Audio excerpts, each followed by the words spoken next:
Podcast Além do Código. Além do Código. Além do Código.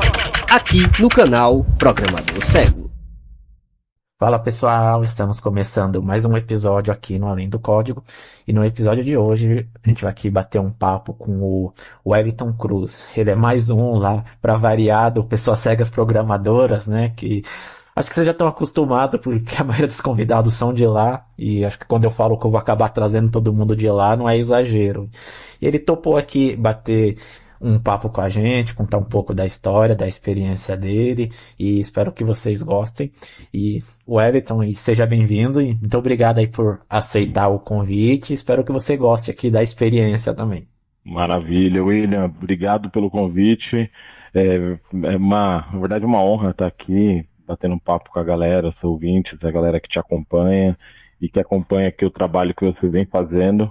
E de verdade é uma honra estar sentado aqui nessa cadeira hoje e para a gente poder bater um papo aqui e contar um pouquinho tanto da história, a gente trazer um pouquinho de tanto de motivação ali para a galera, quanto também contar um pouco da minha trajetória e talvez fazer aqui algumas inspirações para o time que estiver ouvindo a gente, tá? Aqui é toda minha. E a pergunta aqui de abertura que eu sempre faço para os convidados é a respeito da deficiência visual. Você já nasceu cego, perdeu a visão depois? Como é que foi? Legal. Cara, eu nasci com catarata e estrabismo, catarata congênita, e boa parte da galera aí já tem até nascido com catarata também e fez a cirurgia, passou pelo mesmo processo, assim, né? Que é o processo de enxergar, passar por cirurgia para poder corrigir ali catarata ou estrabismo e depois acabar tendo descolamento de retina e perder a visão. E no meu caso aconteceu com 10 anos. Então eu enxerguei até os 10 anos razoavelmente bem, né, em torno de uns 60%, 70% da minha visão, né, da capacidade visual. E com 10 anos eu fiz a cirurgia que me deu um descolamento de retina. Ao todo eu passei por um total ali de 5 cirurgias, sendo 4 cirurgias no olho direito e uma cirurgia no olho esquerdo. No olho esquerdo foi bate-pronto, então fiz a cirurgia, no pós-cirurgia tive descolamento de retina. No olho direito a gente tentou ainda alguns processos para poder reverter e infelizmente não conseguiu reverter. E aí, hoje, por exemplo, eu enxergo claridade, né, que me ajuda inclusive na locomoção, em ambientes que tenham boa iluminação ou que tenham baixa iluminação e alguns pontos de iluminação me dá uma referência para me locomover, então eu tenho uma facilidade legal com esse resquício que eu tenho de luz, mas é só luz também, tá? Então... Você só sabe quando tá claro e tá escuro. Só tá claro e tá escuro. E assim, ó, não sou aquele cego mal assombrado, né, que fica vendo vulto. Então... E aí, como foi o seu processo de readaptação, né? Você falou 10 anos, uma criança, então até lá ele brincava, corria tudo e de repente não enxergar mais. Como é que foi todo o processo? Cara, eu costumo falar pro pessoal assim que eu aproveitei muito bem enquanto eu enxerguei, mas depois que eu deixei de enxergar, eu continuei aproveitando, porque assim, eu nasci na periferia, né, cara? Então, ali sempre eu me criei ali na região de Guarulhos, toda a minha infância até os 10 anos foi naquela região ali da Vila Galvão, né? Então sempre eu morava numa rua sem saída, então tava na rua sempre jogando bola, empinando pipa, correndo em cima de muro, bolinha de gude, cara, fiz tudo isso, tudo que uma criança da nossa época ali dos anos 90 fez na rua e com tranquilidade, né? E como era uma rua sem saída, cara, a gente ficava muito à vontade mesmo na rua. Bicicleta, guerra de mamona com estilingue, era desses moleques assim.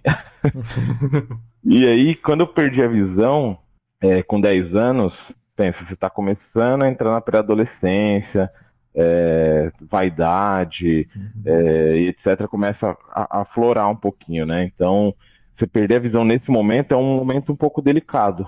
Mas assim, eu tive muito apoio tanto da minha família, quanto também dos meus amigos. E eu tenho um amigo, cara, que foi fundamental, assim, nesse processo de transição, né, de uma pessoa enxergante para uma pessoa cega, inclusive o nome dele é William também, tá?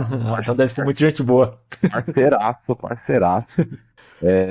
E assim, cara, tive muito apoio dele ali nesse período de transição. E ele era um dos moleques que falava assim: ah, não, que você. Porque assim, tu perde a visão, você quer ficar em casa, mais, né, recolhido e tal. E ele era o seguinte: não, vamos dar um rolê, vamos pra rua. E cara, depois que eu acostumei, assim, a rua ali já tava. Eu andava nela sem bengala, inclusive, na rua, praticamente toda. Você andava praticamente de olho fechado já, né? Gente, olho fechado. Acontecia alguns acidentes de vez em quando, né? De vez em quando você esbarrava em alguma coisa que tava no caminho, assim, porque como era rua sem saída, né? Então, às vezes, o pessoal deixava moto, bike, assim, então, de forma bem tranquila, né? Na rua. E aí, de vez em quando, esbarrava, mas zero problema. O cego que não bateu pelo menos uma vez a cabeça no orelhão não é cego de verdade, não. Cara, assim, ó, teve uma vez que eu já conhecia um ambiente, só que eu tava indo para uma instituição que tem aqui em São Paulo, chamada Laramara, né? Uhum. E nesse caminho ali do metrô pra Laramara tem um orelhão. Uhum. Cara, já tinha esbarrado o ombro nesse orelhão uma vez e tal, e já sabia onde ele estava. Então, tipo, tô indo tranquilo, só que lá na minha frente tinha uma pessoa cega também indo. Cara, ela deu uma esbarrada uma vez que eu tava seguindo ali no caminho da Laramara, nesse orelhão, cara. E, assim, além do barulho ter sido muito forte, cortou, assim, o supercílio, sabe? Então foi um negócio... mas aí eu passei e falei pra ele, ainda passei e falei, putz, cara, tá tudo bem, que ajuda e tal. Aí eu acompanhei ele ali e tal, mas assim, eu nunca esbarrei de cara dentro do orelhão, mas ombro, rapaz... Acho que esses orelhão Graças a Deus correm mais. Acho que quando eles foram construir o orelhão, eles devem ter pegado um cego. Vamos medir aqui mais ou menos a altura dele aqui pra deixar certinho pra eles baterem. Certinho. Eu esbarrava muito o ombro, assim, o orelhão. Eu não dei. Eu dei sorte de não esbarrar o rosto, porque, cara, ali, nossa, deve machucar muito, muito, muito. Mas já presenciei essa pessoa aí que esbarrou e foi feia. Sim. Então, assim, no processo lá de quando eu tava nessa transição ali e comecei, então você começa a olhar, né, ter mais aquelas vaidades, né, de moleque ali que tá dos 10 para 11 anos e tal. Aí tipo 6 horas da tarde, aquelas brincadeiras lá de, né, beira uva, maçã, salada mista. Então, cara, tipo, você já entra numa vibe de tipo, putz, será que a minha deficiência vai me atrapalhar e tal, né? Então, nessa época aí eu fui muito bem acolhido por todo mundo, né? Porque sempre fui muito muito parceiro, assim, da galera toda, dos meninos, das meninas, então sempre estava muito junto, brincava, defendia as meninas bastante, entrei em várias brigas com os moleques que ficavam enchendo o saco das meninas, então eu era, tipo, muito querido ali, e isso acho que foi um diferencial para eu poder, inclusive, quando eu fui fazer curso de mobilidade e etc., para eu poder ter facilidade na minha locomoção e no dia a dia, sabe? Porque talvez se tivesse sido diferente, não tivesse tido esse apoio, talvez eu teria muito mais dificuldade de conseguir me desenvolver na locomoção, sabe? Uhum. E você está falando aí do apoio da família, que é essencial, né, nesses momentos, né? Eles não foram, assim, muito super protetores no começo, que seria compreensível, né? Se já é super protetor com a criança, uma criança então, que acaba de perder a visão, você, no começo deve ficar aquele medo, querer proteger, né? Sim, minha mãe, cara, assim, no começo, ela, assim, foi muito, muito super protetora. E só que ela teve um misto de super proteção com aquele incentivo de, tipo, você precisa saber também se virar sozinho, sabe? Você precisa, obviamente, fazer as coisas com cuidado, mas você precisa saber fazer tudo que qualquer outra pessoa precisa fazer. Então, pra você ter uma ideia, assim, quando eu comecei a frequentar o Laramara, ela ia comigo, Aí depois passou uma transição, assim, que depois que eu fiquei sabendo, né? Que eu comecei a ir sozinho, só que ela ia atrás pra poder ver como é que tava, tipo, se tava indo certinho e tal. E depois, né, aí ela já teve mais confiança, mas ainda, tipo, não ia atrás, mas sempre tava ligando, né, tal, pra poder ver como que tava, como tinha sido. Até o momento que ela já teve mais tranquilidade e foi cortando ali o cordão umbilical mesmo pra poder me dar essa autonomia, sabe?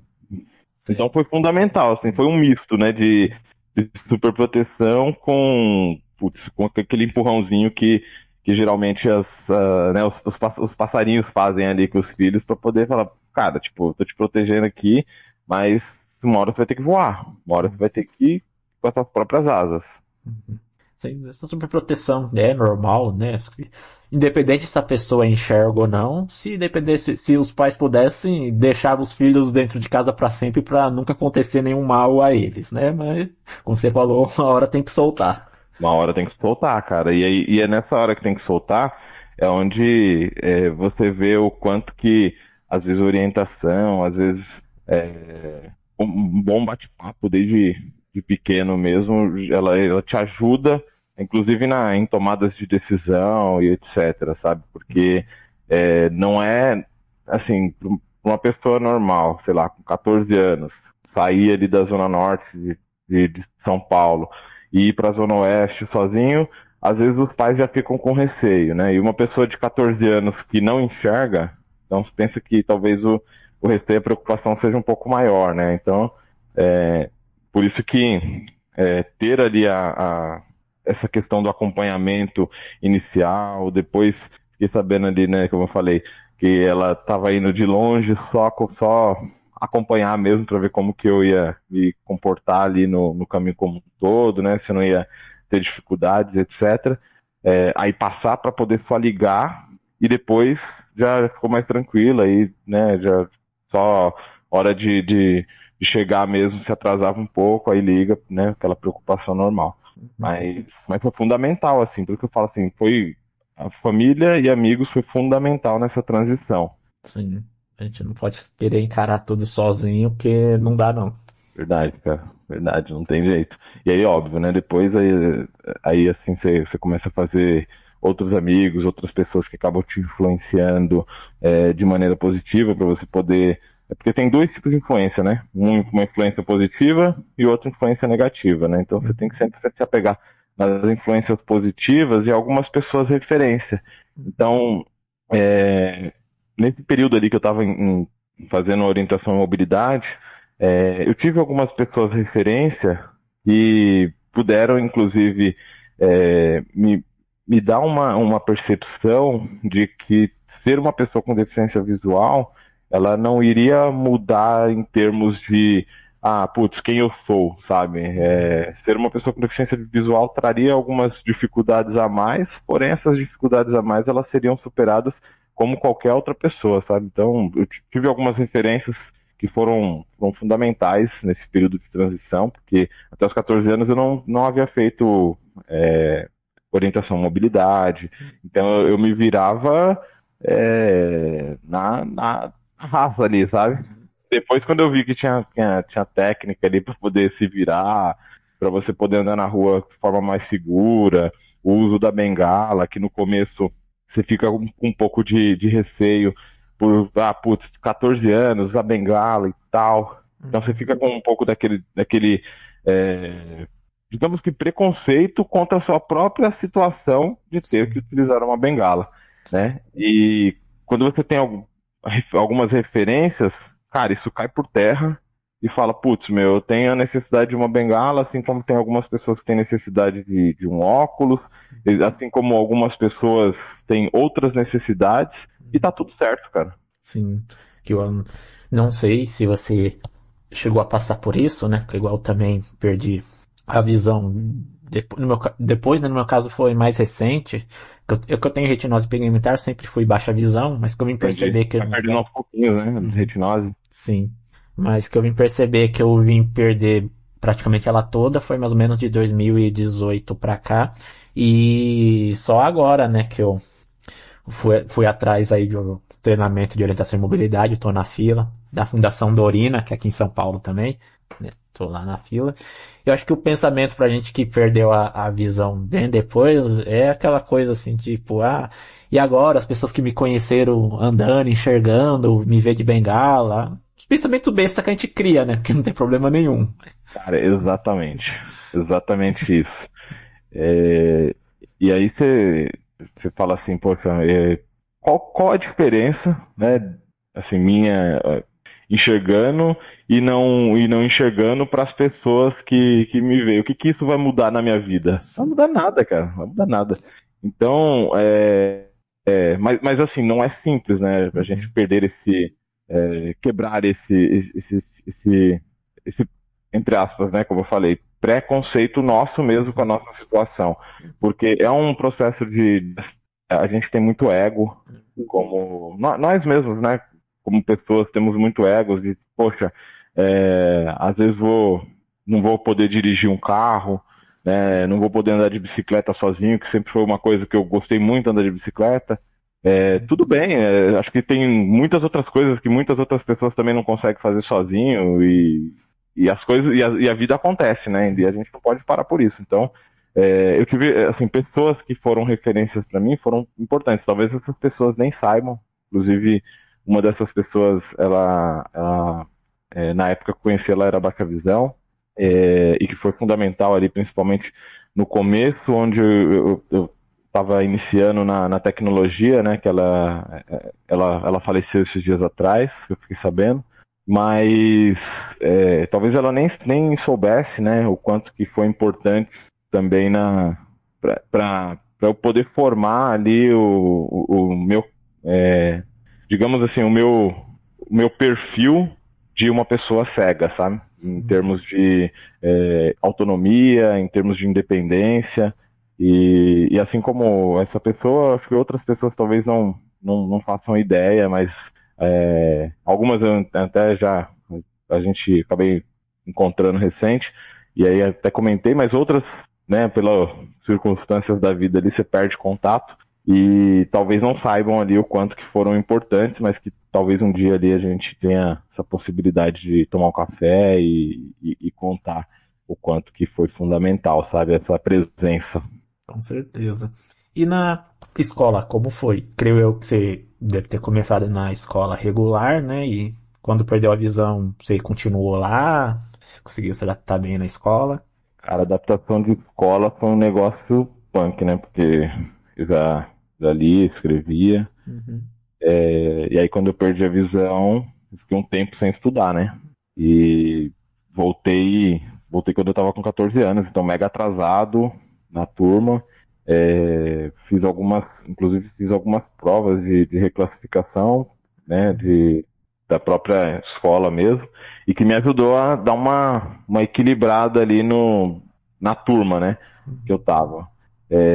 Mas, assim, a adaptação foi o complicado do Braille, né, pra você poder aprender, até você fazer a associação ali, que as letras não tem nada a ver com os sinais em Braille. Uhum. É um pouco difícil, talvez, não sei se você tá lendo Braille já ou não, mas você vai perceber que é bem, assim, não tem nada a ver a simbologia do Braille com as letras mesmo, escrita. Então, você começar a fazer esse desenho mental na sua mente, que uma letra A é um ponto 1 no Braille, e assim sucessivamente, cara, é um desafio adicional, porque você tem que aprender a matéria que você tá tendo ali no dia a dia com o pessoal e às vezes sem conseguir anotar. Você tem que fazer uma aula adicional fora do horário que você teria de aula, numa sala de recursos, na escola que eu passei a estudar, tinha sala de recursos, então tive uma professora maravilhosa, o nome dela é Paula, sensacional, de Braille. Ela me ensinou bastante, tanto o Braille quanto o Soroban, então foi, assim, extremamente importante ter a Paula na minha vida ali por um período que foi uma readaptação de leitura. E assim, lógico, né, a questão de ler é um negócio que eu eu gostei bastante, né? Porque eu tinha contato novamente com os livros, tinha contato novamente com lição, não só alguém lendo para mim, mas a autonomia que eu já estava tendo de volta de começar a escrever, porque você perde a autonomia, né? Quando você para de escrever, você, putz, não sabe nem se você tá indo na linha certinha ali, né? E aí você volta a escrever no Braille, você vai ganhando autonomia de novo. E, assim, hoje eu não sou um cara que é assíduo do Braille na utilização, eu sei ler, obviamente, de forma mais lenta, né, o Braille do que eu lia no passado, dado a não ter ali a frequência de utilização, mas me ajuda demais o Braille hoje. E eu sou um dos caras, assim, que fala assim, putz, a criança, quando começa na sua vida acadêmica, ela não tem que passar diretamente para a tecnologia, ela tem que ir para o Braille. Porque ela vai aprender realmente a escrever a gramática de forma correta, vai fazer a leitura ali de quando você utiliza um S, de quando você utiliza um C cedilha. Então, e é a leitura mesmo no ponto a ponto que vai trazer para a criança essa formação na cabeça, porque a gente tem hoje muitos recursos, o leitor de telas corrigiu, o sistema operacional corrige quando você está digitando, seja qualquer plataforma ou editor de texto marca que está errado quando tem um erro ortográfico. Sim, o NVDA faz aquele sonzinho lá. O NVDA, exato. Parece rasgando o papel. Parece que tá rasgando o papel, falando, essa aqui tá ruim, hein, meu. Hoje a gente tem esse recurso, mas é importante que a pessoa ela não dependa só disso para poder se alfabetizar. Então, por isso que eu falo, poxa, o Braille, ele foi fundamental na minha jornada acadêmica, e eu sou um dos caras que defende que o Braille tem que ser continuado, né, durante o período acadêmico ali, das pessoas, para algumas pessoas, inclusive, programar com mais produtividade, utilizar a linha Braille também, que o custo não é baixo, né? Então, assim, eu sou um dos caras que, cara, eu defendo bastante que o Braille, ele continue muito vivo, e a gente tem que fomentar isso a todo momento, porque realmente é um instrumento muito forte de alfabetização para as pessoas. Sim, com certeza. Eu tentei aprender Braille sozinho aqui por conta, decorar os pontos até foi assim tranquilo. Na época eu consegui decorar. O que eu não consegui desenvolver muito foi a sensibilidade aqui nos dedos, que eu praticava com as caixas de remédio, né? Eu ficava passando meu dedo lá e eu não conseguia sentir que tava um pontinho separado do outro, nada. Pra mim tava tudo junto, uns riscos lá, e acabei desistindo. Não desista não, porque assim, se você for perceber, em alguns lugares tem algumas sinalizações que nos ajudam em Braille. Então, eu até estava comentando com o pessoal no serviço esses dias, assim, lá onde eu trabalho, existem algumas torres, né, no polo que eu trabalho. E aí, uma das torres que eu tive uma reunião, eu fiz o deslocamento para a torre e tal, e normal, e cheguei lá na torre, apertei o andar, e o elevador parou em um andar e não falou qual era o andar. Cara, se eu não soubesse ler o Braille, eu teria descido ali, perguntado para alguém, ou descido e apertado o botão do elevador, porque o botão do elevador é do lado de fora, né? Para poder tentar chamar outro elevador e fazer o direcionamento para o andar que eu tava, né? Se é que eu já não tava no andar certo. Só que lá, o que a gente começou a fazer há um tempo atrás? Na lateral, ali nos batentes, né? Digamos assim, das portas dos elevadores, a gente colou uma plaquinha com o número do andar. Então, pessoas que sabem ler Braille, se acontecer, por exemplo, esse tipo de situação do elevador não falar o andar, qualquer que seja o motivo, a porta abriu, você coloca a mão do lado de fora ali no batente, onde você já sabe que é padrão, que tem ali o Braille, e consegue ver o número do andar, sem essa necessidade de ter que sair e tal, para poder, né, ter uma locomoção um pouco mais autônoma. Então, assim, se você tiver a oportunidade de conhecer o Braille, cara, até para autonomia mesmo, nos lugares que já estão mais adaptados, será muito bom ali para você, porque vai te dar mais liberdade. Sim. Acho que eu vou retomar meus estudos do Braille. Talvez nem que eu compre uma reglete e vou tentando Ó, aprender. Reglete ainda te dá um desafio adicional, porque você escreve da direita para a esquerda e a leitura você faz da esquerda para a direita normal, né?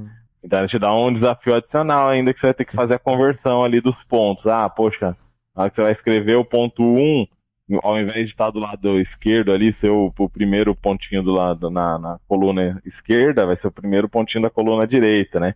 Então vai te dar uma adaptação ali, um período talvez maior de adaptação, mas vai te ajudar você conseguir fazer a montagem ali das células Braille. Eu confesso que eu sinto falta de escrever à mão, assim, né? Num papel mesmo, ficar essas coisas de digitar. Era legal e a gente mexe mais com a mente quando você está escrevendo assim à mão, mexe mais com a memória. Sinto falta disso. Acho que eu vou retomar aí meus estudos do Braille e ver se eu desenvolvo acessibilidade nesses dedos aí. Porque, como eu falei, passava a mão lá na caixa de remédio, eu não via, não tá aparecendo um ponto separado do outro. Pra mim tá tudo junto aqui, não consigo sentir nada. Ó, e aí, assim, eu não sou a melhor pessoa para poder te apoiar nesse ensino do Braille, mas eu tenho né, contatos muito bons ali que podem te dar um bom apoio, apesar de a gente ter a internet hoje em dia também, que nos facilita muito a vida, né? Então, mas vamos lá, no próximo papo aqui eu quero que você já esteja, pelo menos, alfabetizado ali, alfabeto Braille aí, já. Né? Alfabrailizado. Alfabrailizado. Que por enquanto eu sou analfabraile. É, exato. E aí, agora que você falou assim desse papo de internet, leva aqui a gente para um próximo tópico. Como que começou aí o seu contato com a tecnologia? Cara, foi assim, ó, foi curioso que essa pessoa que eu comentei que foi uma das referências para mim inicial, que faleceu esse tempo atrás, foi a minha primeira professora de informática básica lá no Laramara. E, cara, era assim, 14 anos, né? Tava começando o meu curso ali de orientação à mobilidade, comecei a fazer informática básica e comecei a ter o primeiro contato, porque eu não tinha computador em casa, né? Venho de uma família pobre, meu pai faleceu quando eu tinha 2 anos, então foi minha mãe que criou meu irmão mais velho e eu, então não tinha condições para poder ter um computador em casa. Então meu primeiro contato com o computador foi com 14 anos, na Laramara, e com essa professora que começou a introduzir o assunto, sabe? Então era sistema operacional, navegação na internet, era esse tipo de coisas que a gente começa a aprender quando você está fazendo ali uma iniciação na internet. Hoje em dia o pessoal olha assim e fala, poxa, mas não sempre foi assim, tem um celular com internet, um tablet aqui, um Alexa e tal.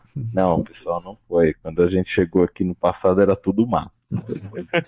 Então, assim, cara, não tinha condições, né, financeiras de ter um computador em casa. Comecei o curso lá, esse curso era uma vez por semana, e nesse período o meu primo ele estava trocando o computador dele na casa dele, né, na época da faculdade, e aí ele me doou o meu computador, o Windows 98, né, na época ali.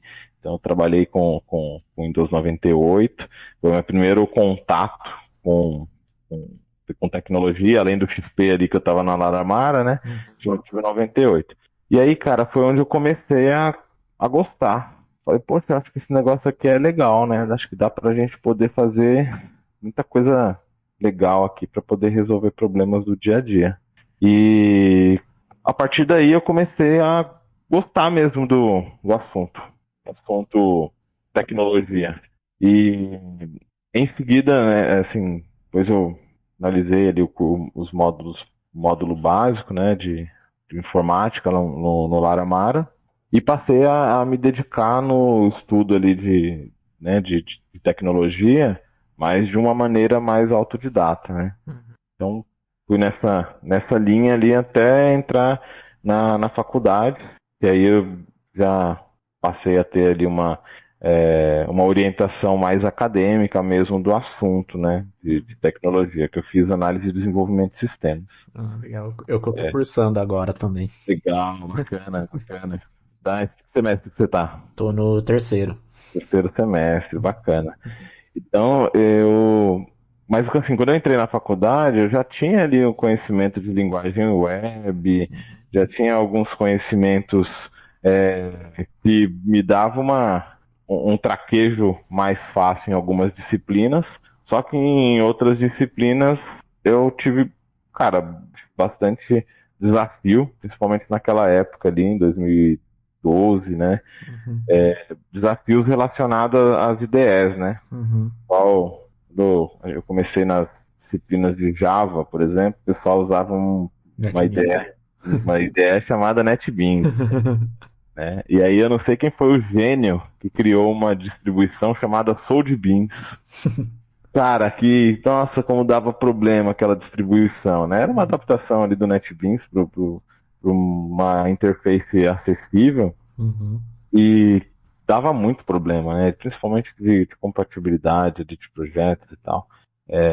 E aí, obviamente, né? Eu não tinha a mesma maturidade que eu tenho hoje, não tinha o mesmo conhecimento que eu tenho hoje, então eu estava muito no viés de, cara, seguir as ferramentas que os professores me indicavam. Uhum. Tanto que no primeiro semestre de Java na faculdade eu tomei pau. Peguei DP no Java 1 na faculdade. E assim, quando eu comecei a entender que eu poderia utilizar o Eclipse e daria o mesmo resultado, já foi um pouco tarde para eu poder conseguir recuperar as notas. E aí tomei pau. Mas foi bom, porque me deu uma resiliência muito boa em termos de falar, cara, a partir daqui, eu preciso desenvolver as minhas próprias formas de trabalho e maneiras de aprender, porque senão eu vou ficar para trás. Uhum. Né? E aí, assim, combinei com o professor, por mais que ele utilizava ali o NetBeans, que eu utilizaria o Eclipse por motivos de acessibilidade e se tudo bem, né? E aí ele falou que tudo bem, e aí a gente conseguiu, obviamente, numa boa, né, passar ali pelo Java 1, né, no semestre seguinte, e aí eu já cursei Java 1 e Java 2. Uhum. E aí, para minha felicidade, Java 2 era com outro professor que já estava utilizando o Eclipse como IDE. E então, para mim, foi sensacional, né? Tirei de letra o Java 1, porque já estava fazendo Java 2 ao mesmo tempo ali, e com o professor que estava utilizando o Eclipse. Então, se eu tivesse, né, no momento que eu estava com alguma dúvida, esse professor Fábio, foi sensacional ali. Na faculdade, foi um cara assim incrível em termos de código, IDE, atalhos, me ajudou bastante na produtividade, porque, como eu falei, né, não tinha a mesma maturidade que eu tenho hoje. Então, quando você está iniciando na tecnologia, às vezes você acaba tendo um pouco mais de limitações do que uma pessoa que já está há mais tempo, que já é mais maduro. Então tinha muita dependência dos outros ainda para poder me dar algum direcionamento. Mas consegui, assim, né, superar essa primeira barreira e falei, cara, a partir daqui eu entendi que não vai ser doce, as coisas não serão doces, e eu vou precisar correr por mim mesmo, porque senão eu vou ficar para trás. Uhum. E eu não quero. Sim. Então, e aí que, cara, foi onde eu comecei a pensar em maneiras alternativas. Uma professora de engenharia, que ela foi muito safa, assim, sabe? Ela fez alguns diagramas ali, alguns gráficos e tal, um fluxograma. Cara, ela fez com cola quente, porque deixa um relevo na folha de sulfite. Uhum. E um relevo, não é um relevo pouco, assim, sabe? Ela usava bastante cola quente, assim, fazia um relevo que dava para eu poder entender na prática ali como que estava sendo apresentados os gráficos. Eu iria reproduzir esses gráficos para ela, por exemplo, numa prova, num trabalho, etc. Ela sabia que não. Ela queria que eu conhecesse o conceito e que eu conseguisse reproduzir em texto a informação gráfica. Sim. Cara, e aí eu falei, putz, é nessa pegada que eu tenho que ir. Não dá de um jeito, a gente faz a adaptação, a gente corre atrás para poder fazer de outro. Até que dê certo e eu consiga absorver o mesmo conhecimento que a galera, né? Né? E aí você pega outras disciplinas, tipo estrutura mesmo, né? De software. Então, putz, cara, o professor ele fez alguns exercícios bem dinâmicos mesmo, até com a galera, para poder a galera absorver o conceito. Falar assim, putz, vamos fazer um conceito aqui de fila, de pilha. Sim. Como que a gente traz esse conceito aqui para a prática? Então foram exemplos que para mim foram importantes, mas para a galera que talvez tinha uma dificuldade a mais para poder entender conceitos como esse, foram fundamentais também. Sim. Sabe? Cara, assim, essas adaptações, elas precisam ser feitas, né? Acho que os acadêmicos eles precisam pensar em maneiras de passar a mesma informação de formas diferentes para as pessoas. Sim. Esse negócio de chegar com uma disciplina pronta, não ter adaptação de acordo com o seu aluno, é um negócio, cara, que já é ultrapassado. Acho que, né, todas as pessoas que acabam lecionando, elas deveriam pensar em atender, né, de verdade ensinar, mas muitas vezes o professor ele tá ali só para poder dar um check na aula dada e não ensinar de verdade, né? E aí você percebe, putz, tem professor que vai fazer o que essa professora de engenharia fez, o que esse professor ali de estrutura de dados fez, mas tem professor que vai falar, cara, se vira, né? Você tá aqui porque você quer, então se vira. E aí você tem que se virar, mas aí é bom que você vai pegando umas cascas, né? Vai ficando casca grossa. Nesse semestre eu tô vendo estrutura de dados na faculdade, né? Então tem lá os conceitos de pilha, fila, pego tranquilo e até penso na hora de ensinar isso para um cego, dá para ensinar, porque usar uma pilha de pratos como referência, algo que ele vai ter um contato, dá para ver, uma fila. Só que aí na questão lá das árvores, eu já vi uma árvore, então entendo o conceito, sei como é. Mas até conversando aqui com outro convidado, aí fica até o questionamento. Como que ensinar um conceito de árvore para uma pessoa que nunca enxergou na vida? Então ela não sabe como é uma árvore, como transmitir esse conceito para ela. E me fez refletir também. Como que será que se eu fosse ensinar árvores para um cego de nascença, que será que eu poderia usar? Porque ele não conhece uma árvore. Exatamente. As referências visuais que a gente tem, que você tem, que eu tenho, elas nos ajudam a assimilar algumas situações, né? E aí, assim, por exemplo, a gente estava fazendo entrevista para uma posição de coordenador esses dias atrás, lá onde eu trabalho, e uma das perguntas que a gente fez, e de propósito mesmo, né, foi como você explicaria uma cor amarela para uma pessoa cega que nunca enxergou na vida? Cara, e assim, você pega a pessoa desprevenida, que a pessoa não está esperando que venha uma pergunta como essa, mas justamente para a gente poder entender como a pessoa tem ali resiliência quando a gente fala de diversidade e inclusão. E cara, a gente precisa pensar em maneiras, experimentar maneiras, explicar, às vezes não vai dar certo.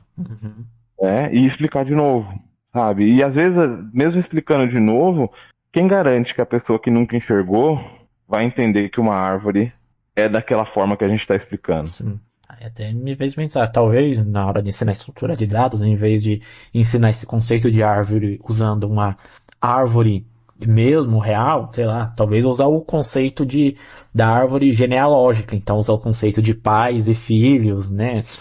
A pessoa entenda melhor, ela não vai ter muito uma estrutura visual, mas ela consegue talvez pegar melhor o que são aquelas árvores na estrutura de dados. Exatamente, acho que é uma alternativa, né? E essa alternativa são alternativas que a gente tem que, por muitas vezes, fazer, refazer, fazer de novo, e aí você aplica e dá certo. Tá, legal. Aí você vai para uma outra pessoa que nunca enxergou. Você aplica e às vezes não dá o mesmo resultado. Porque são pessoas, né? Então precisa de uma adaptabilidade muito grande quando a gente fala de ensinar alguns conceitos que são mais visuais para pessoas que nunca enxergaram, né? Não vai ter uma fórmula mágica para isso. E você falando aí, né, do trabalho que essa professora se disponibilizou a fazer, né, usar cola quente para fazer um relevo. Aí com certeza já tem aquela pessoa ali perguntando, mas não dava só pra usar um Be My Eyes? Hoje tá lindo, né? Hoje, olha, eu vou falar pra você que eu tava comentando com uma pessoa que eu tô mentorando de carreira, justamente isso, que no passado a gente não tinha essas facilidades que a gente tem hoje para poder descrever uma imagem, escrever um desenho de solução. Uhum. Cara, no passado era texto. Você tem que sentar do lado da pessoa e a pessoa te explicar como que tá o desenho da solução, Uhum. uma arquitetura de software. Hoje você pode upar ali na inteligência artificial uma imagem, você dá um prompt para ela, ela te traz um retorno e você vai pedindo detalhes ali e tal, e depois talvez você faz só um double check ali com alguma pessoa e boas, cara, você vai. Uhum. No passado não, não era tão simples assim, né? Putz, meu, como que você vai pedir? Hoje, se você subir, por exemplo, um gráfico qualquer ali na IA, ela vai tentar te trazer. Se você não entender, ela vai te explicar de novo. Uhum. Cara, de maneiras diferentes ali para você poder conseguir chegar no melhor compreensão. Mas no passado a gente não tinha isso, né? Então, sintam-se, fala o pessoal que faz faculdade hoje ali, que tá cursando qualquer que seja o curso, qualquer que seja ali a disciplina, hoje ter um chat GPT, hoje ter uma inteligência artificial da Google aqui disponível para poder utilizar, é luxo, cara. Uhum. É luxo. Então, o que a gente fazia no passado era, no máximo, você dá uma googada ali, procura alguns sites, um pouquinho mais de referência e tal, vai indo captando ali a informação mais bruta. E aí você demorava muito mais tempo para você ter uma informação estruturada, né? Diferente de hoje, que você dá um prompt e você tem ali a informação estruturada para você poder, inclusive, inicializar algum tipo de mesmo que seja algum tipo de projeto, sabe? Poxa, até mesmo ensinar a codar. Sim. Então, essa dificuldade que eu tive lá, até que eu comentei com a própria IDE, se eu tivesse inteligência artificial lá no passado, por exemplo, facilmente a inteligência artificial me traria que uma ferramenta, uma IDE acessível para poder codar. Na ocasião era o Eclipse, né? Então, mas enfim, a gente tem que passar por isso. Acho que também me deu uma musculatura muito boa para poder chegar ali onde eu tô com o conhecimento que eu adquiri, né? Sim. A gente vê como as coisas vão facilitando. Antes, quando eu ia estudar alguma coisa ou algum vídeo no YouTube, a maioria dos conteúdos vídeo de videntes, né, os enxergantes, então claro, eles são muito visuais, então eles muita coisa. Aí você vem aqui, coloca isso aqui. Aí o que eu tinha que fazer? Então, pausar o vídeo, abrir uma outra aba e tentar pesquisar no Google os termos que ele foi usando e achar um código de exemplo lá. E agora eu entendi aí o que ele está fazendo e dava prosseguimento no vídeo. Hoje eu consigo simplesmente pausar o vídeo, mandar o Be My Eyes descrever a tela e ele consegue me falar certinho o código que está lá na tela para mim. Exatamente. Cara, e é simples. Hoje você dá um comando, né, aqui de atalho no Be My Eyes, ele simplesmente tira um print da sua tela, faz o reconhecimento e te dá em texto. O que você tinha toda essa dificuldade aí para poder fazer manualmente, né, cara? E que muitas vezes você não conseguia encontrar o mesmo exemplo que o cara estava apresentando. Sim. Claro, porque coisas não são receita de bolo, né? Às vezes o cara do outro exemplo, ele realizou o código de um outro jeito, sei lá, não usou uma variável, pôs tudo junto, mas era o suficiente para mais ou menos entender o que aquilo estava fazendo, né, para prosseguir na aula. Ou às vezes pedir para alguma pessoa mesmo ler para mim, aqui que tá aqui na tela. Mas hoje, com o Be My Eyes, a gente já tem essa autonomia maior. Até conversando aqui com uma outra convidada, ela falou uma coisa assim que explodiu minha mente, assim, né? Que eu falando para ela que eu mexendo com aquele sistema assim que é ótimo para nós cegos, né? Os CAPTCHAs. Escreva os caracteres da imagem. Não, tranquilo pra gente, né? E aí hoje eu consigo usar um Be My Eyes para ler esses caracteres, ele me fala certinho, aí eu coloco lá e beleza, passo no CAPTCHA. Aí ela falou uma coisa assim, nossa, que eu nunca tinha parado pra pensar. Você já parou pra pensar que a gente usou um robô pra provar que a gente não é um robô? Exatamente. A gente usou Essa forma já é falha, né? Assim, já tem um tempo já que, cara, não dá mais certo, sabe? É algo muito obsoleto já e sim, de forma simples você consegue burlar, Sim. né? Um robô consegue Sim. ajudar a pessoa a provar que não é um robô. Pois é, até falei com ela. Então, o que impede alguém de fazer um bot aí, integrar com essas APIs e conseguir treinar o bot para responder os CAPTCHAs também e sair mandando spam? Ela falou, nada impede. Dá pra você fazer isso, né? Realmente. Eu não sou um robô e tô usando um robô pra provar isso. Porque às vezes é CAPTCHA que não tem o recurso de CAPTCHA sonoro, né? Aí eu recorro ao Be My Eyes. Exatamente. E são, assim, são coisas que a tecnologia foi nos proporcionando, né? Uhum. Ela vem tornando a nossa vida muito mais, digamos que, normal, porque ela tem nos facilitado a fazer coisas que antigamente a gente tinha uma certa dependência, né? Por exemplo, ver o CAPTCHA, por exemplo, fazer uma descrição de uma imagem. Tudo bem que às vezes ela enviesa para algumas coisas, mas, cara, natural, né? Quantas descrições de imagem ruim que você tem que pessoas fazem? Uhum. Né? Então tá tudo certo. Bem interessante isso. E até não sei se você viu lá no grupo, né, que foi postada a mensagem de um cara lá, que deu a entender que ele não gosta muito dessas tecnologias assistivas, não. Que pra ele acessibilidade é conseguir fazer as coisas sem depender disso. E, cara, eu não sei o que esse cara tem na cabeça. Porque se não fosse essas tecnologias assistivas hoje, facilitando a nossa vida, imagine todo o trabalho que a gente ia ter pra fazer as coisas. Então, ainda bem que tem um Be My Eyes pra descrever as coisas pra gente. E eu não me sinto nada dependente em usar um Be My Eyes, em ter uma audiodescrição neural. É melhor ter um filme com audiodescrição com voz neural do que audiodescrição nenhuma. Exatamente. É que assim, ó, a gente tá numa vibe de, é muito melhor o que o humano faz. É melhor você ter uma voz humana para poder fazer uma audiodescrição. Putz, claramente é melhor você ter uma voz humana para fazer uma audiodescrição. Mas o quanto que você, como um produtor de conteúdo, o quanto que você economiza utilizando uma voz neural, ao invés de você, por exemplo, pagar um time grande para poder fazer tanto o roteiro, a audiodescrição, a própria consultoria. Então, assim, aí a gente está falando de um filme, beleza, mas e de vários filmes, e de várias séries com muitos episódios, né?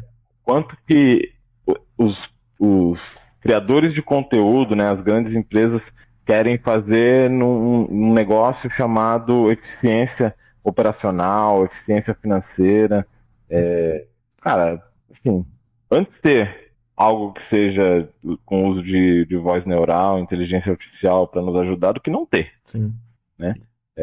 Duas escolhas. Ou você tem isso ou você não tem. Cara, eu prefiro ter uma voz neural. Até pensar em questão de tempo. Vamos pegar aqui um filme que tem 1h30, no mínimo.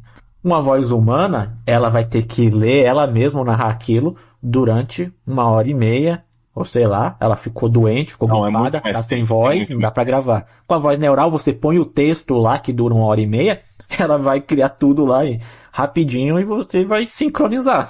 Sim, exato. E assim, e aqui a gente não está definindo que a voz neural é melhor e tal, e etc. Não, nada disso. A gente está afirmando que uma voz humana fica muito melhor para você poder, você que está consumindo o conteúdo. Mas pensando no lado de quem está produzindo, dá para entender os motivadores pelos quais eles procuram utilizar vozes neurais, né? Assim, não é somente a pessoa, pô, escrever ali o roteiro e sair lendo. Cara, às vezes tem leitura ali que o pessoal dura semanas para Sim. poder fazer, porque você tem que encaixar da forma correta, Uhum. tem que sincronizar o tempo.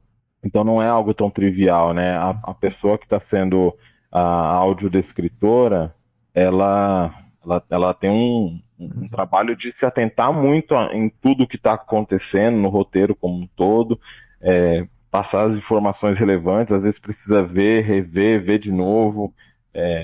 Então é um trabalho exaustivo, né, para a galera. E é um trabalho que o pessoal faz com muito carinho e tal. Mas é um trabalho, assim como todos os outros trabalhos, que a tecnologia ela vem para poder dar uma velocidade. Eu prefiro ter uma voz neural num filme do que não ter. Sim. Seria muito maravilhoso ter vozes humanas lá, tudo áudio descrito. Seria, Sensacional. mas é o tempo que levaria para ter tudo isso. Hoje, posso ir lá ir no Netflix, e ainda não são todos, mesmo com a voz neural, tem muita coisa lá sem audiodescrição nenhuma, mas eu já agradeço dos filmes ou alguma série que tem lá que já tá com a voz neural, que já dá para eu acompanhar normalmente. Então, ficar com Exatamente. essa birra assim, de o que é melhor? O que é melhor é a gente ter acessibilidade. E aí, Exato. se no momento é isso que a gente tem que agradecer. Exatamente. Assim, a gente tem que sempre querer que provocar para que melhore. Uhum. E que um dia, por exemplo, a voz neural ela fique tão natural quanto a voz humana. Mas, cara, é difícil. Difícil você passar emoção, difícil você passar até mesmo a própria entonação de uma voz humana quando você tem vozes neurais ali sendo criadas, né, por robôs e tal, e por mais que sejam feitos, poxa, cria a voz neural, grava ali o roteiro, põe para um consultor avaliar, cara, mesmo assim é muito difícil você atingir. Eu, assim, eu digo que em breve teremos ali, talvez, vozes neurais que será muito difícil diferenciar o que é uma voz neural de uma voz humana. Sim. Mas até chegar lá, a gente vai ter que conviver com essas diferenças aqui. E aí, como tudo, a gente vai se adaptando e em seguida a gente tem ali uma oportunidade de talvez todos os filmes, todas as séries, eles já nos trazerem essa oportunidade de ter voz neural fazendo audiodescrição com base num roteiro pré-determinado, né? Sim. E, cara, entrando aí mais na vida profissional. Aí, você foi lá na faculdade, teve esses problemas com o Javinha, mas conseguiu contornar. E aí, como foi depois? Você, quando começou a trabalhar, já foi na área da programação mesmo? Trabalhou com outra coisa antes? Cara, eu trabalhei com outras coisas antes.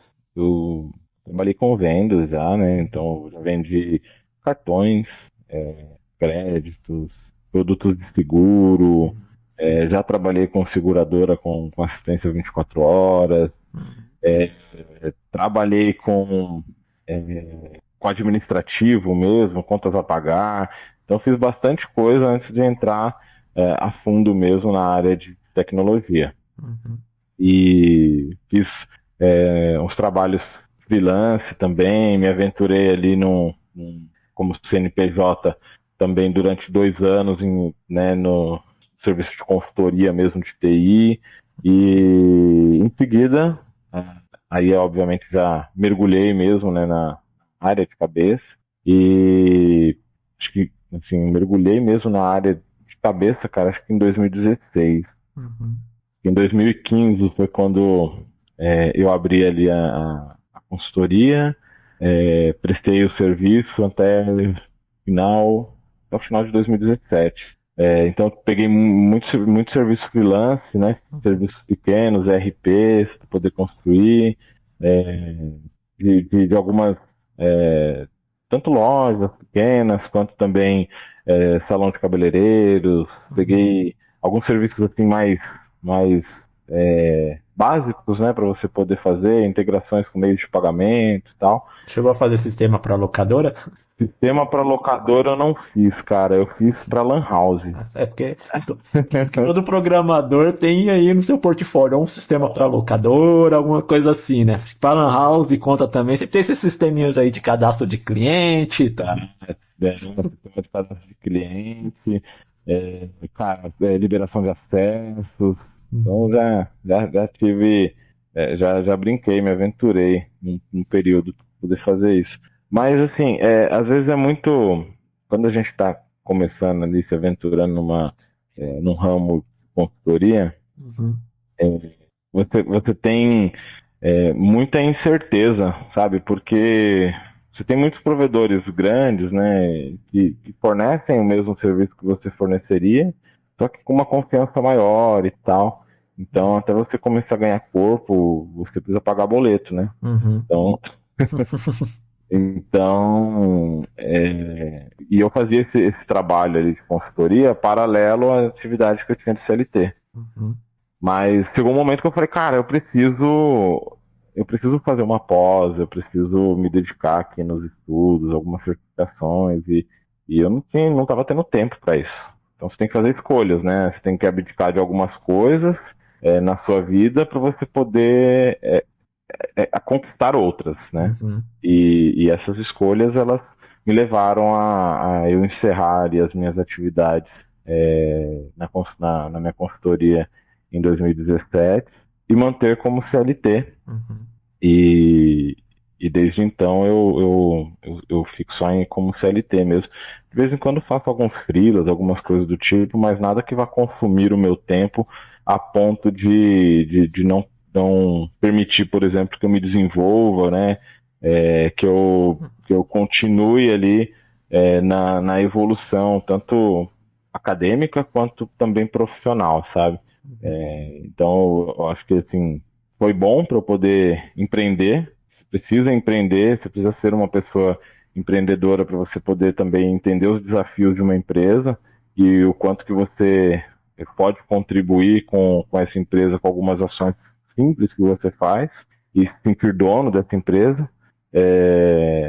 Mas que às vezes o empreender em termos de, cara, vou abrir um CNPJ, etc., ele te traz ali também muitas atividades que você, sendo uma pessoa CLT, você acaba não tendo, né? Porque é tudo dividido entre as áreas ali, para as áreas poderem fazer cada uma as suas atividades. Então, compromissos fiscais, por exemplo, que é né, desculpa a palavra, mas que é um saco fazer, Uhum. eu não tenho essa dor de cabeça hoje, né? Obviamente, depois do imposto de renda e tal, mas você não tem os compromissos fiscais que você precisa ter quando você tem um CNPJ. Então, por escolha mesmo, assim, eu fechei o meu CNPJ de consultoria, e aí, como eu já estava com mais musculatura também na área, então foi aí que eu senti também mais confortável para poder mergulhar, já tinha um portfólio mais montado também para poder mergulhar ali de cabeça. Aí hoje você faz o quê? Hoje eu sou coordenador de engenharia, eu tenho um time que entrega back-end e um time que entrega um SDK de front-end, né, que tem inclusive uma integração de BFF com o back-end desse meu outro time. E a gente hoje trabalha com pesquisas mesmo, né, indicadores de pesquisas relacionadas à experiência do cliente. Então, o meu time ele tem algumas stacks ali, né? Então, a gente utiliza .NET em um dos times, com tudo já na AWS, né? Todas as nossas peças já na AWS. Democratização de dados.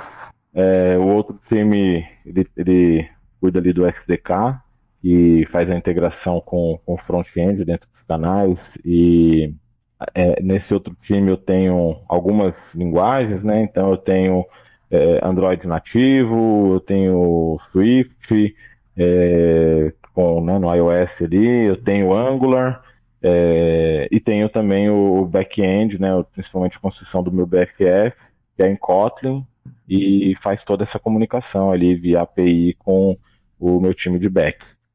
BFF é o quê? Best Friend Forever?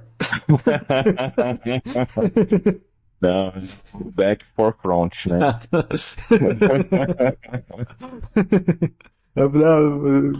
Esse cara aí gosta muito de programar. As linguagens já são BFF dele.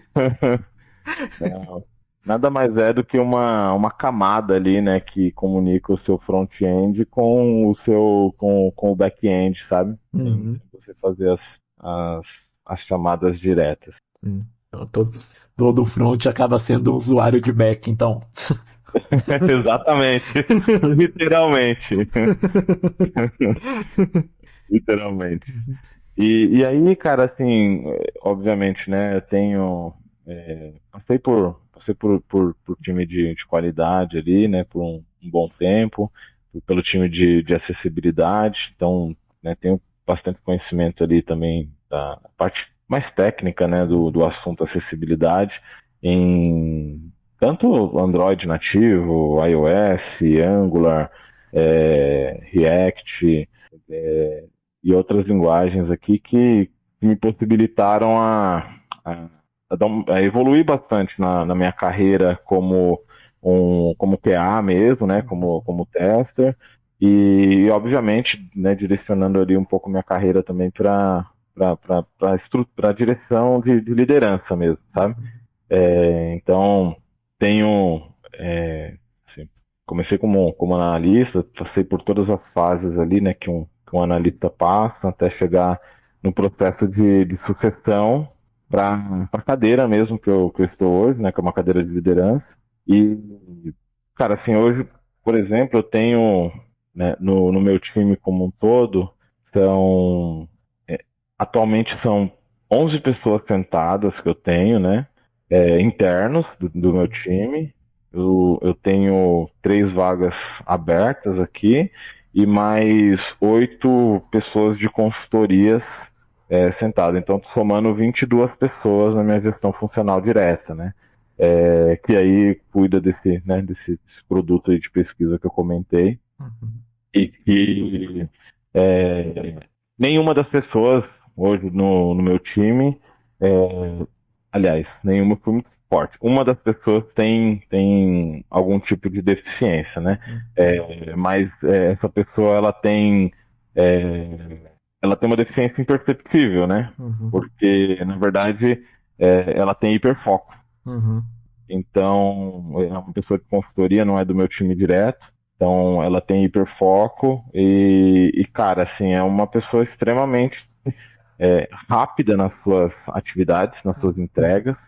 Rápida que eu falo assim, cara, é extremamente rápida mesmo, as entregas. E esse time, por exemplo, que eu assumi, tem pouco mais de 4 meses, né, que eu assumi. Eu estava com um outro time, né, com outros desafios e tal, e aí assumi esse tem 4 meses. E, cara, assim, você liderar pessoas que não têm deficiência, com a mesma maestria que pessoas que não têm deficiência lideram, é muito bom para poder mostrar que a gente pode trabalhar com o que a gente quiser. A gente pode fazer o que a gente quiser, desde que as ferramentas que a gente utilize elas sejam acessíveis, que a gente tenha acessibilidade atitudinal, desde que a gente tenha pessoas que também acreditem no nosso potencial, sabe? Porque muitas vezes a gente vê profissionais muito bons, muito bem qualificados no mercado, mas que a própria liderança desses profissionais não dá oportunidade para que esses profissionais eles desempenhem suas atividades da melhor forma possível. E você ter lideranças que também te incentivam a você buscar cada dia ser melhor, cada dia você trazer inovação, cada dia você trazer mais eficiência operacional, independente se você tem deficiência ou não, cara, te mostra assim que isso deveria ser normal. Sim. Isso não deveria ser algo, putz, é um diferencial. Não, isso daí deveria ser normal em toda e qualquer instituição. Sim. Isso é bem interessante, né? Que igual eu gosto bastante do back. Isso aqui pode gerar um corte bem complicado. Gosto bastante do back, olha, sensacional. Isso aqui vai gerar um corte, né? Ai, certeza. Vamos colocar uma imagem do Bob Marley. Gosto bastante do back. Mano, eu gosto bastante de programar em back-end. Foi por onde eu comecei, né? No PHP, então eu gosto de desenvolver APIs lá. Bem legal. Mas ultimamente eu tenho focado um pouco em aprender front também, HTML, JavaScript e tal, e tenho gostado. E o CSS também, né? E às vezes a gente vê até entre os próprios cegos desenvolvedores, eles têm essa mentalidade de que cego só pode ficar no back-end, que cego não pode ser front, né? E a gente vai vendo assim, não, dá para ser também front, tendo as ferramentas certas, acessíveis, como o próprio Be My Eyes. Hoje a gente já tem o ChatGPT, o Copilot, que ajuda bastante a gente nisso tudo. Então dá para ser front também. E a gente vê às vezes como os próprios cegos, às vezes também superestimam muito a visão. Sim, exato. Assim, ó, dá para ser front, mas aí eu trago um contraponto, que é o quanto a gente, sendo cego, terá de produtividade construindo front. Dá para fazer? Cara, dá para fazer. Mas o quanto a gente vai ter produtividade construindo front, sabe? Quanto tempo a gente vai levar para poder entregar uma história de front da maneira que é para poder ser entregue, sabe? Talvez, acho que essa é a grande pergunta. Sim. Sabe? Tipo, dá? Beleza, dá pra gente poder fazer.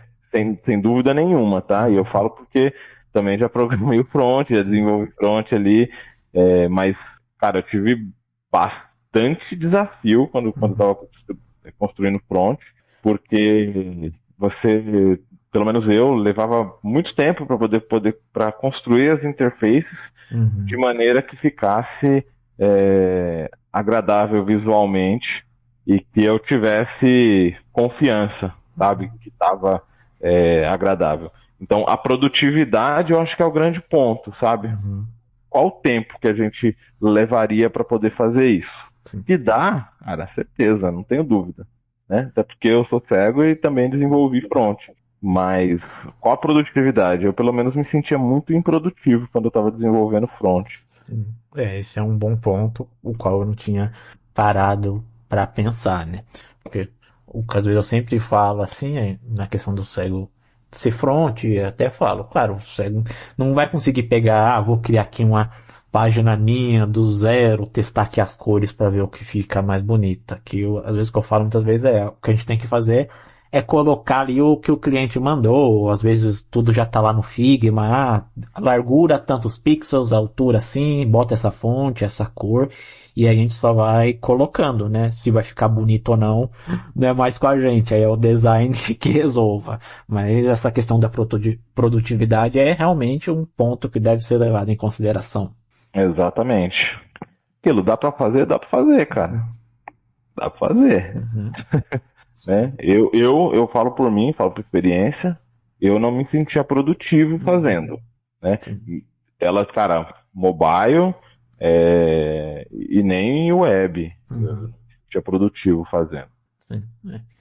Mas dá pra fazer, tá? Dá. E às vezes é uma coisa também que a pessoa quer, igual eu gosto do front, né? Talvez eu vire até aí um full stack, mas sem dúvida nenhuma minha produtividade maior vai ser no back-end, né? Onde talvez eu vou concentrar mais esforços. Mas se um deficiente visual aí tá ouvindo a gente e quer focar mais no front, né? Com o tempo talvez ele vai desenvolvendo aí as estratégias dele para ficar mais produtivo, que é questão de adaptação também, né? A gente vai vendo os macetes, se é aquilo que a gente quer, até como você falou, por exemplo, no NetBeans, você teve dificuldades até achar o Eclipse que era mais acessível. A pessoa vai achando a ferramenta que melhora a Exato, para ela. Exato. E assim, é tudo uma questão de você também insistir. Putz, cara, já sabe o tamanho de tela, sabe fazer renderização, sabe o tamanho dos componentes. você vai fazendo, isso vai ficando mais automático para você, né? Você não tem que ficar calculando pixel. Sim. Então, as coisas vão ficando mais fáceis. E aí, novamente, né, eu trago por experiência minha. E eu, por exemplo, não me sentia produtivo desenvolvendo front. Mas eu conheço colegas que, cara, desenvolveram front ali numa boa, principalmente utilizando componentização ali com Angular, e funciona numa boa, cara, sabe? Vai que vai. O quanto que essa pessoa é produtiva? Não sei. Funciona. Mas eu acho que tem que pesar muito, sabe? E é uma questão de dedicação, porque se você quer ser um front-end, cara, você vai precisar dedicar tempo para você poder, primeiro, desenvolver front-end de maneira que fique visualmente agradável, mesmo que você utilize framework, você precisa ter ali uma mínima condição de entender as questões visuais, né? Então conhecer um pouco de design é fundamental, e você vai precisar dedicar tempo também para você poder pegar alguns macetes, cara, para você desenvolver e não perder tanto tempo fazendo o que, por exemplo, um Bootstrap faria, né? Sim, com certeza. E aí, na empresa, desde que você chegou, sempre teve assim apoio nessa questão de acessibilidade, o suporte, o que você precisava, assim, eles sempre foram abertos e tudo mais? Cara, eu tenho, eu tenho nessa empresa que eu tô hoje, eu tenho muito orgulho em falar que boa parte do que a gente tem hoje eu participei ali no apoio, na construção de toda essa cultura que a gente tem hoje. A gente, obviamente, né, ainda passa por algumas situações de alguma outra ferramenta ela ser uma ferramenta um pouco mais legada, ou às vezes uma ferramenta de mercado, ela não possui ali 100% da sua acessibilidade, mas eu vou trazer aí principalmente para as minhas atividades de gestão, tá? Eu consigo realizar, cara, todas as minhas atividades sem dependência de outras pessoas, que é o mais importante, você não depender das outras pessoas, principalmente quando você está numa cadeira de gestão, e que foi uma preocupação imensa minha quando eu participei do processo de sucessão. Porque não tem rollback, cara, você passou no processo, foi aprovado para o cargo, você não tem rollback de cargo.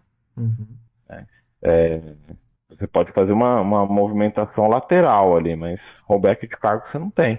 Então, eu tive essa preocupação. E nem sempre, cara, a gente tem as ferramentas acessíveis a todo momento. Que a gente tem que muito provocar, e aí não basta só a gente como colaborador fazer essa provocação, mas a alta liderança ela precisa estar muito comprada. Que nossos produtos eles precisam ser acessíveis, que as nossas ferramentas aqui elas precisam ser acessíveis, que para a gente poder comprar ferramentas a gente tem que ter alguns mandates relacionados à acessibilidade para poder fazer mesmo essa compra, né, de ferramentas, e com isso você não só traz acessibilidade para sua empresa, mas você também automaticamente você está fazendo ali um movimento de mostrar para o mercado que há necessidade, que tem acessibilidade à ferramenta. Então, tem muita, assim, óbvio, né? A gente nunca vai passar de um status de não acessível para acessível de uma hora para outra. Se alguém for vender ali alguma ferramenta que faça isso, corre, porque é mentira. Não existe uma ferramenta que vai falar assim, vou colocar um JavaScript na sua aplicação e ela vai deixar de ser acessível, né? Isso aí é papo de vendedor. Você tem que pensar em acessibilidade quando você está construindo a aplicação, né? Porque senão você pode gerar até outros problemas de acessibilidade, talvez não mapeados ali para o usuário, e talvez a sua aplicação ela não ser uma aplicação que vai ficar totalmente resiliente, pode, né, prover ali algumas falhas de segurança, vulnerabilidade, etc. E tem que ser levado em consideração. Então, assim, não vai acontecer de uma hora para outra, de você, cara, acordei hoje, ontem não era acessível, hoje está tudo acessível. Então, assim, mesmo pelas empresas que eu passei, eu precisei levantar a mão, precisei dar alguns direcionamentos para que a gente pudesse fazer algumas adaptações em ferramentas que já estavam em voo, para que eu pudesse utilizar, e em ferramentas que estavam sendo construídas ou compradas, apoiar ali no processo de decisão para que a ferramenta ela pudesse atender ali no seu caderno de respostas ali na prova de conceito, que ele atendesse minimamente ali alguns critérios de acessibilidade que são importantes para você poder conseguir utilizar, né? Para que todas as pessoas tenham autonomia na utilização. Então a gente passou e a gente tem passado por um processo, né, na empresa de tornar nossas ferramentas acessíveis para as pessoas conseguirem utilizar de maneira autônoma, né? Então, cara, obviamente, né? Tem área que às vezes a pessoa trabalha que está com uma aplicação mais legada, que tem mais problemas de acessibilidade, etc. Cara, sim, vai ter. E é um processo natural que você precisa passar por uma modernização para que você tenha a acessibilidade sendo atendida e que a gente passe a não pensar mais em acessibilidade como é um diferencial. Não, acessibilidade tem que ser algo como qualidade funcional, cara. Não existe outro pensamento. O pensamento tem que ser esse. Se ela não funciona para todo mundo, essa aplicação, ela não serve. Sim. Né? Ela vai servir para algumas coisas, etc., mas ela não vai atender a todos os propósitos, né? É isso que eu quero dizer. Sim. Que uma coisa que eu sempre falo aqui, conversando até com outras pessoas, se a gente colocar na questão de lucros, porque no fim é o que uma empresa quer, né? A empresa quer lucro, quer dinheiro, quer vender os seus produtos. Se as empresas pensassem mais em acessibilidade, elas teriam muito mais lucros, porque olha quantos clientes talvez elas deixam de chegar por não pensar na acessibilidade, porque eu não sei, pensando só na deficiência visual, quantos cegos tem aqui no Brasil, mas a falta de acessibilidade faz eles ganhar muito dinheiro. Igual um exemplo que eu dou aqui é do Itaú, né, que as coisas deles são acessíveis. E quando eu fui fazer a minha conta no IT, que é do Itaú, consegui fazer sozinho lá, sem precisar de ajuda de ninguém, fiz o reconhecimento facial, né, tudo com autonomia, porque era acessível. Uma coisa que eu já não consegui fazer no Nubank. No Nubank precisei de ajuda para fazer o reconhecimento facial. Então, e se todos os cegos preferirem ir pro IT em vez de ficar no Nubank, ao quanto que o Nubank vai perder? Exato. E assim, o pensamento ele precisa ser numa linha, cara, de assim, ó, a gente tem que fazer a nossa aplicação para todos os possíveis clientes que podem utilizar e que precisam utilizar e que querem utilizar, tenham condições e autonomia de utilizar como qualquer outra pessoa. Uhum. Isso tem que ser premissa. Sim. Porque a partir do momento que a gente tem isso como premissa, a gente, lógico, a gente vai errar em algumas vezes. Às vezes a gente precisa ter o time ali de alguma coisa e fazer um lançamento mais a zap. E assim, hora ou outra a gente precisa, né, tomar algumas decisões que não são as melhores para poder a gente não perder tempo de mercado ali. Claro, isso é óbvio que em qualquer empresa vai acontecer, mas a responsabilidade com o todo, cara, é que precisa sempre estar na mente, sabe? De quando você vai entregar, quando você vai colocar um software na rua, quando você vai pensar numa ferramenta para você poder colocar ali na sua plataforma de ensino, né, para as pessoas acessarem remotamente, né, numas aulas EADs. Porque se você consegue dar acessibilidade para as pessoas elas se servirem, é mais fácil de você reter esse cliente, é mais fácil de você trazer declarações aqui como essa que você trouxe. Por quê? Porque, obviamente, a pessoa vai ter a satisfação de, putz, eu consegui fazer aqui numa boa tudo que eu precisava fazer. Vou te dar um exemplo aqui. E vou te dar dois, mais fácil. Uhum. O primeiro, na compra aqui que eu tive no meu setup aqui de infra e tal, eu comprei uns roteadores mesh e eu fui fazer a configuração. Cara, mas assim, já experiências horríveis, né? Com setups ali de roteadores que a gente tem sem utilizar pelo navegador e tal, usando aplicativo. Já fui com esse pensamento. Falei, putz, eu vou, né, vou ter aqueles mesmos desafios que eu já conheço. E aí, pra minha surpresa, cara, eu baixei o aplicativo, fiz a configuração da rede numa boa, configurei todos os roteadores que eu precisava configurar. Cara, consigo ver tráfego, consigo reiniciar, atualizar firmware. Cara, tudo numa boa pelo aplicativo. Por que tudo não pode ser assim? Uhum. Instalei os aparelhos de ar-condicionado aqui em casa, tudo pelo aplicativo, você vai configurando. Por que não pode ser tudo assim, cara? Pois é. Né? E assim, você, né, sem falar ali, por exemplo, dos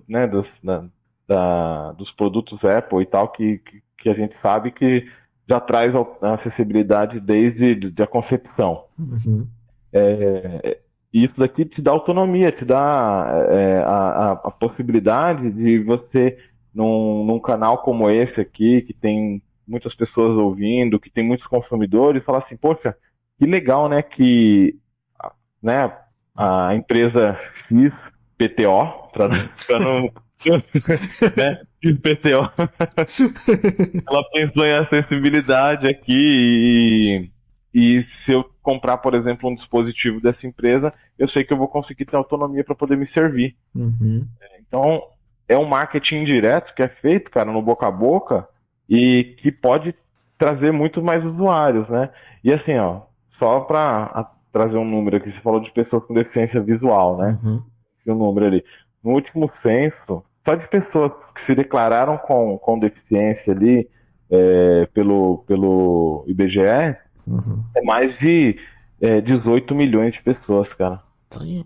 E a gente fala de pessoas com deficiência, né? Não lembro o número de cabeça aqui na divisão, né? Entre pessoas com deficiência visual, física, Uhum. auditiva, etc. Mas pega um público de 18 mil, coloca mais uns zeros aí, né? 18 milhões de pessoas que têm algum tipo de deficiência. Uhum. E se você não tiver acessibilidade na sua ferramenta para essa pessoa navegar por teclado, ela conseguir fazer a leitura dos rótulos, navegar numa boa e ter autonomia e segurança para poder fazer as suas atividades, ela não vai consumir seu produto. Uhum. Cara, eu não compro nada, né? Tipo, nessas. Como é que é o nome lá? O Shopee. Shopee, 100. É. Cara, eu não compro nada. Aquele AliExpress, não consigo. Uhum. É porque eu não seria um cliente para eles? Não. Muita coisa que tem, por exemplo, no AliExpress, para a gente poder fazer automações residenciais, eu, por exemplo, poderia comprar. Você poderia comprar outros tipos de coisas que estão à venda lá nesse e-commerce e não compra, não consome. Uhum. Por quê? Porque não tem acessibilidade que me dê a segurança para poder falar, olha, vou fazer a compra e vou seguir com esse produto, porque realmente o produto que eu quero, eu vou ter facilidade para navegar na plataforma. Não acontece. E aí, o que acontece? O que rola? Rola perda ali financeira, que eles talvez nem imaginem que acabem perdendo, mas eles, por ser uma plataforma global, imagina o quanto que eles não perdem. Sim. Tá. Eles estão felizes com o que eles estão lucrando, mas poderiam lucrar muito mais. Exatamente, exatamente. Então, assim, respondendo, aí voltando à pergunta, né? Uhum. Sempre foi acessível? Não, a gente está passando por um processo de transformação, e esse processo de transformação, ele tem tido um apoio de lideranças, né? E essas lideranças, elas têm influenciado muito para que a gente tenha uma empresa muito melhor para poder trabalhar amanhã do que a gente tem para poder trabalhar hoje. E isso dia após dia a gente vem fazendo. Putz, preciso consultar ali um indicador num dash tal. putz, esse dash aqui tá em tal plataforma, não tá muito acessível. Putz, legal, como que a gente vai pensar aqui nessa modernização? Ah, putz, tá no roadmap para poder a gente fazer em tal tempo, legal. Em paralelo, como que você consegue me disponibilizar esses dados aqui para poder consultar aqui as informações que eu preciso para as minhas tomadas de decisão? Cara, é isso. Você, querendo ou não, você mostra uma necessidade que você precisa daqueles dados. Você entende que já está num roadmap para poder as coisas acontecerem. E você tem muito apoio da alta liderança para poder ser ali uma fonte de transformação para que as coisas elas aconteçam, né? E não caia ali num backlog eterno. E hoje e tem outros deficientes visuais trabalhando na empresa, seja total ou baixa visão? A gente tem por volta de... Cara, eu não vou saber, não vou saber falar ali a quantidade, mas eu vou te dizer que é mais de 300 pessoas com deficiência visual que a gente tem na empresa como um todo, né? Acho que a gente deve ter ali, sei lá, por volta de umas né, mais de 4.000 pessoas com deficiência, né, na instituição. E dessas, deve ter ali umas 300, 400, 500 ali, tô chutando, tá?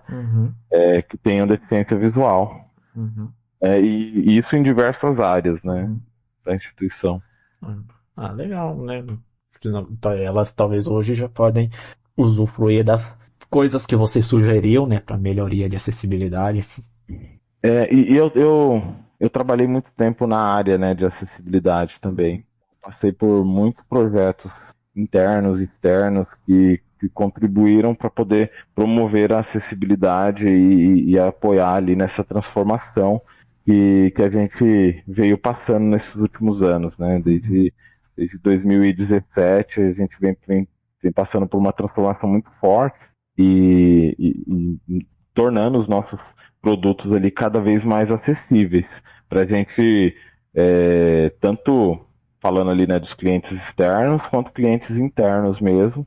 E obviamente que ter acessibilidade, ter autonomia, ela vai provocar algumas coisas que, se a gente não tem acessibilidade, não acontecem. Como, por exemplo, a ascensão profissional. Cara, assim, sendo bem pragmático aqui, para você ter ascensão profissional numa empresa XPTO, você precisa que as ferramentas que você vai trabalhar, elas sejam acessíveis. Você precisa que tenha uma cultura que também promova acessibilidade, diversidade, inclusão. Assim, isso tem que ser via de mão dupla, sabe? Tanto as pessoas que estão ali mais próximo do front, quanto também as altas lideranças, elas entenderem o quanto que para o negócio isso, um público mais diverso, sistemas e ferramentas resilientes e acessíveis, elas vão contribuir para a evolução do todo, da empresa, da sociedade, porque pensa assim, vou dar um exemplo aqui, tá? Um processo de contratação de uma ferramenta, tá? Vou dar um exemplo de uma ferramenta uma ferramenta de cloud qualquer, tá? A nuvem.com.br. Se você vai comprar os serviços da nuvem.com.br, vai chegar e falar assim, nuvem.com.br, legal, preciso entender aqui quais são as capacidades que você tem para poder me atender. E tem um caderninho, né, de prova de conceito ali que eles precisam responder. Cara, se você, como instituição que vai fazer a compra do serviço da nuvem.com.br, colocar os critérios de acessibilidade como um dos critérios de aceite, fatalmente a empresa, para ela poder ser sua cliente, ela precisa ter ali o comprometimento com a acessibilidade. Então ela vai prover para você, como empresa XPTO, a acessibilidade. Só que automaticamente essa empresa nuvem.com.br já vai fornecer serviços acessíveis para outros clientes. E isso vai virando uma cadeia. E aí, cara, quando você vê, a gente não vai mais estar precisando falar de acessibilidade como a gente fala hoje, como a gente dá ênfase hoje, porque isso passará a ser um dos critérios de aceite, assim como a sua aplicação ela precisa, entre aspas, funcionar, precisa ter possibilidade de taguear, você tem a possibilidade de ter segurança, é, onde ficam guardados os logs, privacidade, etc., acessibilidade. Cara, a acessibilidade vai ser só mais um dos itens ali do checklist que vai precisar ser atendido. Sim, com E certeza. quem estiver fora disso vai ficar fora, vai Uhum. perder mercado, vai perder mercado. Uhum. Esperemos que cheguemos nesse patamar logo. Não é de uma hora para outra, tá? Novamente. Sim. As coisas não vão acontecer rápido Ainda aqui. tem muito mato para restaurar. Cara, a gente está plantando hoje para as próximas gerações Sim. terem a tranquilidade Uhum. que a gente gostaria de ter. Sim. Então, a gente, assim, teve um comentário de um colega de empresa que foi assim, poxa, a gente partiu de prompts, né, de comando, aí a gente teve interfaces gráficas e a gente está voltando para a era de prompts de comando com a IA. Olha que loucura. Sim. Será que tipo, né, o quanto que a gente tá ali num looping para as coisas irem evoluindo até a gente chegar num ponto de ter tranquilidade, de conseguir baixar qualquer aplicativo, comprar qualquer produto que tenha integração com inteligência artificial e etc.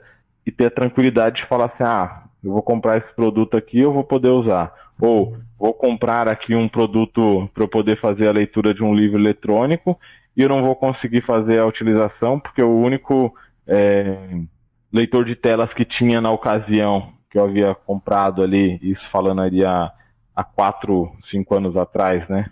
Tinha comprado um dispositivo da Amazon para leitura de livro, né? Um Kindle, e sei lá, 4, 5, 6 anos atrás, não lembro.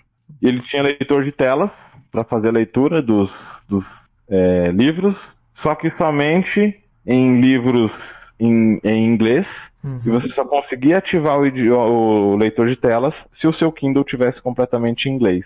Falei, tá, legal, muito bom, mas e os livros que também vão me atender em português? Né? Então, por exemplo, deixei de utilizar, nem faço ideia, tá, de como que está aqui a acessibilidade no Kindle hoje, pode ser que esteja muito melhor. Eu uso o Kindle no mobile funciona muito bem, mas o dispositivo deles não me atendeu, né? E aí, por exemplo, não voltei a consumir produtos do Kindle físico, porque na minha primeira experiência já não tive uma boa experiência, né? Me faltou acessibilidade. Uhum. Eu já uso o Kindle no PC, né? Eu leio. E até lembrei aqui de uma coisa, a gente falando desse negócio da falta de acessibilidade e quanto que as pessoas deixam de atender, né? Que teve um tempo eu comprei um livro lá na Amazon, tava a fim de ler, e não consegui ler porque o livro em si não era acessível. O autor fez tudo utilizando imagens, né? Então o NVDA essa página tá vazia, tá vazia. Tive que pedir o reembolso. Aí veja só, o cara perdeu um cliente, ó quantas outras pessoas que ele vai deixar de alcançar de ler a história, que deve ser até uma história boa, mas porque ele priorizou o visual em vez de pensar na acessibilidade, e ele poderia deixar o livro acessível sem afetar as imagens que ele queria usar, mas não se atentou a isso. Exatamente.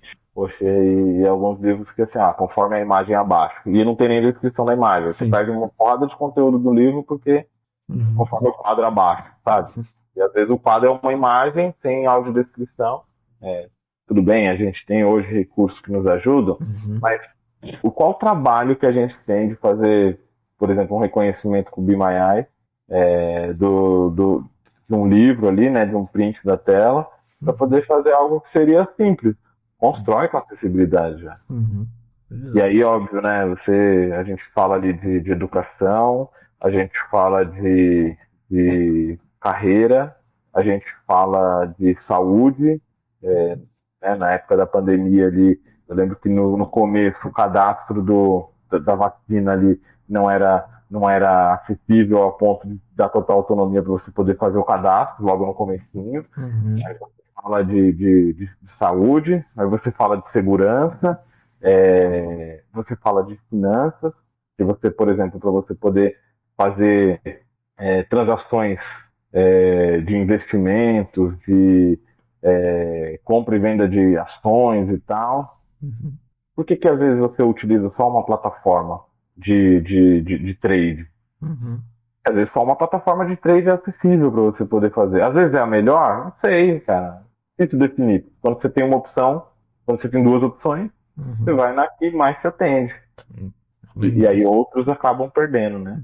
Com certeza. Mas a acessibilidade, cara, ela será fundamental para a gente poder, como pessoa com deficiência mesmo, ter autonomia, ter segurança ali, tranquilidade, tá? Poder fazer tudo que a gente pretende, tudo que a gente precisa. Com certeza. E para caminhar aqui pro nosso final, né? Pergunta de encerramento que eu sempre faço aqui para os convidados é o que você aí gosta de fazer nos seus momentos assim de lazer, relaxar, porque nem tudo é só código, gestão, Não. programação, né? Não é. Aí, assim, ó, tem que ter um momento de relaxamento. Uhum. Falo pro meu time, a gente tem que fazer ali um momento de descompressão, cara. Não tem jeito. E- Eu gosto de academia, Uhum. gosto de corrida, já joguei bastante futebol também, mesmo depois de cego. Uhum. Cara, eu amo praia, amo correr na praia ali, sabe, na areia da praia. Eu gosto muito de ir pro Nordeste, ali na João Pessoa, que tem uma orla gigante ali em Tambaú, naquela região Cabo Branco ali. Gosto muito de ir pra lá. Eu sou paulista, mas minha família é do Nordeste, né, mas da Bahia. Mas eu gosto muito de ir pra João Pessoa, para poder ter essa liberdade assim que eu tenho em praias, né? Uhum. Aqui em São Paulo a gente tem também, mas eu gostei bastante dessa região Nordeste. E como eu gosto muito de praia, e lá você tem praia a rodo, cara, cara, curto muito automação residencial, Uhum. coisa que eu gosto bastante também. Então, aqui em casa, por exemplo, sempre quando tenho um tempinho, eu estou brincando de fazer alguma automação aqui, né? Então, seja de luzes, de ar, de integrações mesmo, né? Com os dispositivos inteligentes. Então, sempre eu estou brincando ali de fazer alguma coisinha do tipo. E aí, obviamente, ainda, né, sempre ficar com família, você tem que ter um tempinho para você poder viajar. É aquilo, né? Fazer uma descompressão. Com certeza. Isso é ótimo. E aí, cara, assim, se eu puder, inclusive, falou de livros ali e tal, puder dar uma dica aqui de leitura Fica à vontade. galera, livro muito bacana que eu acho que todas as pessoas elas precisariam ler, né? Na verdade seriam dois. Um dos livros é o Comece pelo Porquê, que eu acho que é fundamental na nossa jornada profissional, a gente sempre se perguntar, não ser somente uma pessoa que vai ficar batucando código ali, ou uma pessoa que vai ficar construindo o design da tela, mas entender o porquê, tudo, sabe? Por que a gente está fazendo aquela atividade, por que eu preciso fazer isso, por que eu preciso fazer dessa forma e não posso inovar. Acho que começar pelo porquê é importante. Uhum. E outro livro que eu acho muito legal, se chama Seja Egoísta com a Sua Carreira, Uhum. que é justamente de tomar as rédeas ali da sua carreira mesmo, da sua jornada profissional. Obviamente a gente depende de aculturamento e etc, né? Mas o quanto que às vezes a gente deixa a nossa carreira só acontecer. Uhum. Então, ser protagonista mesmo com a carreira, eu acho que é fundamental. E aí esse livro ele traz muito essa pegada ali de a gente ser egoísta mesmo com a nossa carreira, tá? Duas leituras aqui que eu quis deixar. Eu falei uma, mas duas leituras eu acho que vale a pena ali, tá? São uns minutinhos a mais que vão ser ruins ali para os ouvintes, não. Os dois tem lá na Amazon, no Kindle? Os dois tem na Amazon, tem no Kindle. Então vou deixar o link aí, depois para quem quiser adquirir, sempre lembrando aí que vocês comprando pelo meu link eu ganho uma pequena comissão aqui, vocês ajudam o canal e não pagam nada a mais por isso.